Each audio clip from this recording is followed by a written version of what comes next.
And there you have it, another NXT PLE in the books as No Mercy comes to a close with the main event that saw NXT champion Ethan Page successfully defending his title against TNA's Joe Hendry. What is going on, pro wrestling fans? My name is Jose Ramos Jr. Thank you for joining me on today's post-show reaction in regards to NXT No Mercy. A lot to talk about in this video, but primarily let's talk about the main event. Obviously, we just saw Joe Hendry unsuccessfully challenge for the NXT Championship against Ethan Page in what I thought was an entertaining matchup. It certainly had elements of surprise. For example, I don't know about you, but heading into this matchup, there was a part of me that honestly thought there was a chance that Joe Hendry, TNA's Joe Hendry, could take the NXT title from Ethan Page. If you would have told me earlier in the year, like around WrestleMania, that AEW's Ethan Page and TNA's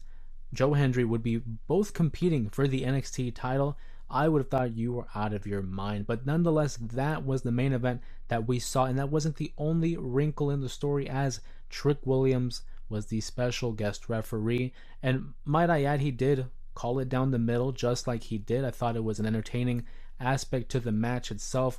We did see a ref bump, of course we did, with Trick Williams involved. What I liked about this matchup is it really felt like an even fight. Joe Hendry and Ethan Page seem to both be on the same caliber of stardom when it comes to the NXT roster. And of course, like I said, Trick Williams calling it down the middle. For example, when we thought that Joe Hendry had the victory at hand, unfortunately Ethan Page's foot was underneath the rope, so it had to break the count. And Joe Hendry gets in his face, and in that moment we see a ref bump. Trick Williams goes down. Ethan Page capitalizes and hits the standing ovation, the very same move of Joe Hendry's, on Joe Hendry. Then we see another official make his way to the ring, counting the 1, 2, 3, but it was that Joe Hendry wouldn't be defeated that way because Trick Williams prevented the pinfall, allowing himself back into the matchup. Back and forth ensues, and finally Trick Williams and Ethan Page go at it for a little bit there, and Ethan Page tries to swing at Trick Williams. He dodges the swing, and the official that had intervened after Trick Williams went down, he would actually take the hit. Trick Williams turns around. Ethan Page hits the low blow on Joe Hendry, hits the ego's edge, capitalizes and wins, and successfully retains his title. I might admit, the match itself, hit or miss for me. I'm a fan of Joe Hendry. Ethan Page, I'm starting to warm up to. His stuff in AEW really never sold me as a main eventer. Ever since he came over to NXT, though, his work has consistently been improving.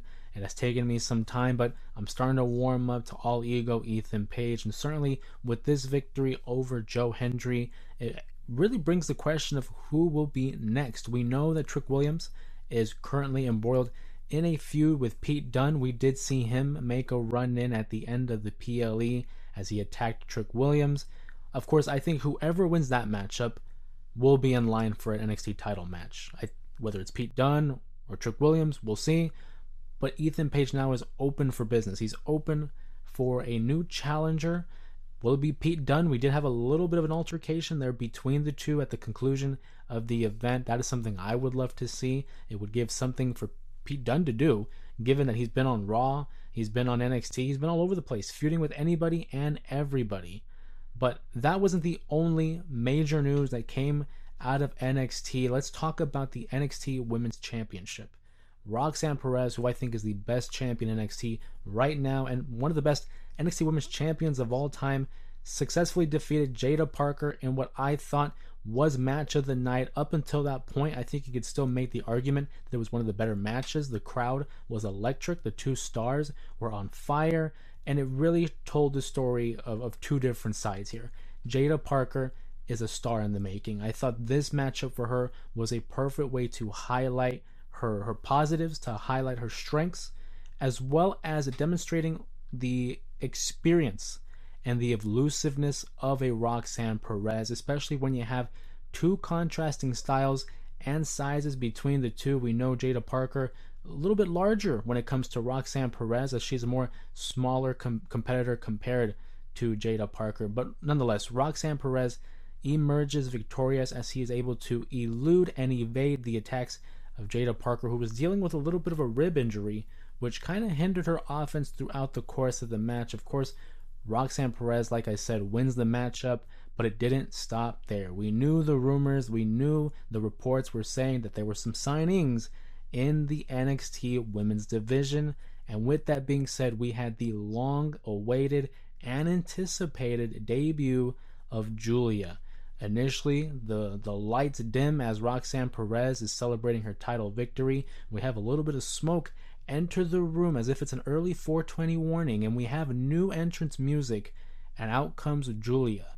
And I gotta say, the crowd was very receptive. I love that in Denver, Colorado, Ball Arena, they were really receptive to the NXT crowd. And that's something I always worry about and I'm concerned about, because the Performance Center, obviously the home of NXT, is a lot of times the same, audience members. It's a very smaller scale arena, so it sounds a lot more louder and rambunctious than that of an arena. And to see how inclusive and how much participation Denver was really giving for this show is fantastic. And it only brings more excitement for me when we see NXT hitting the road for the new regime in CW, as they're going to Chicago for the first episode and St. Louis for the second episode. But seeing Giulia in person, you really kind of got a sense of the size difference here. She towered over Roxanne Perez, and Giulia by no means is a giant. But again, in comparison to Roxanne Perez, she really towered over her. And I think that's going to be a great, again, contrasting styles between the two. If I had to venture to guess, I think this might be a match that they will have in the Chicago episode of NXT for the CW premiere. Will it be the end of Roxanne Perez's reign? Maybe. I mean, I don't see Giulia losing her first matchup, but will they go ahead and give her her first match as for the title? And if they do, regardless who wins, is that first episode of NXT on CW where we see the debuting Stephanie Vaquer? I think that's a very strong possibility. I know some people thought that we were going to see Stephanie and Giulia debut the same night, very similar to that of All Out a few years ago, where we saw the debut of Adam Cole and Bryan Danielson. But I think they took the smart approach here by having Giulia debut first and not being overshadowed by Stephanie or vice versa. We have one superstar here debuting at hand. We give her the limelight. We give her the opportunity to challenge for the NXT title, and then stretching out this story for about a month or two, we'll see, and then bringing in another big time player in Stephanie. But the women's division is really shaping up to be something special. Not only with the acquisitions of Giulia and Stephanie, but apparently Delta will also be arriving in NXT shortly. We'll have to wait and see when she arrives. But there is something I do want to talk about in terms of the women's division.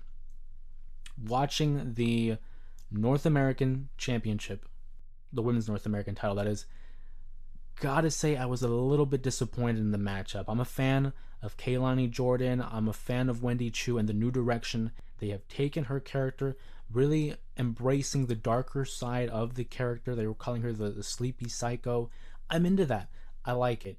But the match itself, I felt like it never clicked. I felt like they never got into second gear. The crowd seemed to be a little bit out of it. They weren't as engaged as they were for the other matches. And I think that's a shame because of the two women at hand. They really do have the talent. But the match itself for me never clicked. It never got into that second gear.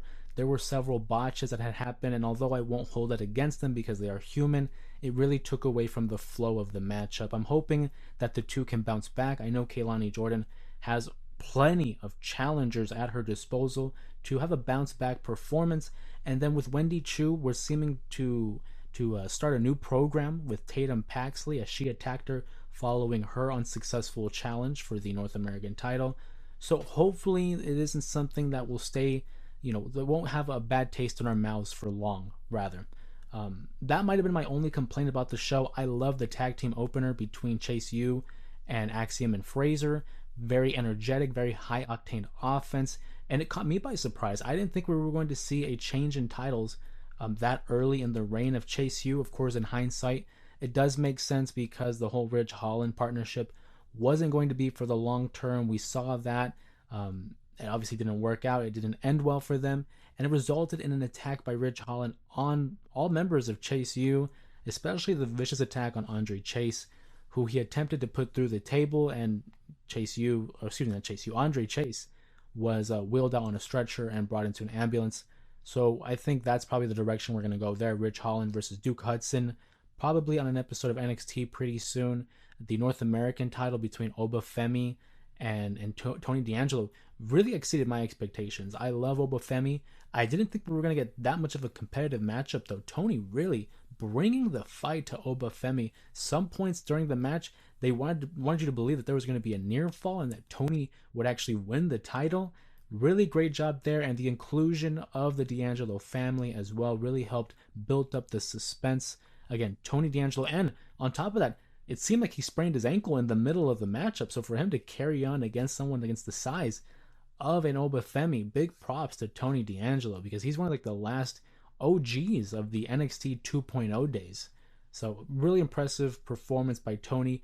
Obafemi as Obafemi. I don't have to say anything else about that. And then finally, we talk about Zachary Wentz and Wes Lee in another matchup that surprised me. I thought we were going to be building up Wes Lee as his heel, but they handed him a loss against TNA's Zachary Wentz. We give a victory to Zachary Wentz, who again is a member of the TNA roster, which to me really hinted at the fact that Joe Hendry wasn't going to win. I didn't think we were going to have two victories, a 2-0 sweep rather, by a TNA superstar, TNA wrestler, whatever they want to call them. But a competitive matchup.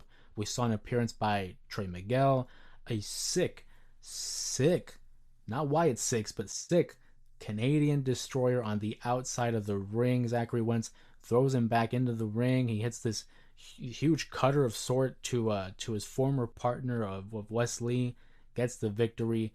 I was pleasantly surprised with the match quality of NXT No Mercy. Not to say that my expectations were low, but it was fun. It was a good show. Again, aside from the NXT Women's North American title match, I thought every match either delivered or exceeded on my expectations. Just an overall good card. Let's look forward to see how NXT is going to be ran in the next couple weeks or the month, because like I said, we're going to be transitioning to the CW. It's going to be in Chicago for the first episode, St. Louis in the second episode. So a lot to look forward to, especially with Giulia, Stephanie Vaquer on the horizon as well. I don't know, a lot of great content right now around the channel itself. Please make sure to like, comment down below what you thought was your favorite matchup for NXT No Mercy. Subscribe to the channel to keep up to date. And also, while you're here, check out some of the other post-show reactions that I've already uploaded, like Bash in Berlin, like All In, and hey, we even have AEW All Out next weekend, so a lot more to cover on the channel. With that being said, of course, my name is Jose Ramos Jr. Thank you for joining me on this post-show reaction for NXT No Mercy, and I'll see you guys tomorrow on the newest episode of the J Area Podcast.